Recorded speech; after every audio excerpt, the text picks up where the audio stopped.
এখানে দোষারোপের কোনোই নাই, কিন্তু ঐতিহ্যগতভাবে আমরা দেখে আসছি।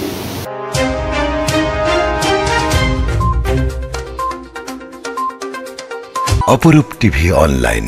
আসন্ন শারদীয় দুর্গাপূজা উপলক্ষে গোমস্তাপুরে আইন শৃঙ্খলা সংক্রান্ত মতবিনিময় সভা অনুষ্ঠিত হয়েছে। রবিবার 21 সেপ্টেম্বর বেলা 11টায় গোমস্তাপুর থানা পুলিশের আয়োজনে রহনপুর পুলিশ তদন্ত কেন্দ্রে এই সভা হয়। গোমস্তাপুর থানার অফিসার ইনচার্জ ওয়াদুদ আলম এতে সভাপতিত্ব করেন। প্রধান অতিথি ছিলেন অতিরিক্ত police super Gomastapur circle Hasan Tarique.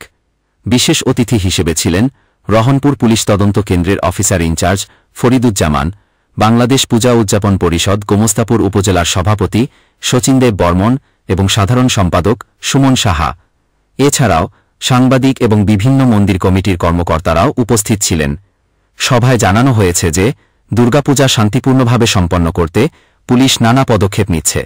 উপজেলা মোট 32টি পূজা মণ্ডপে দুর্গাপূজা হবে।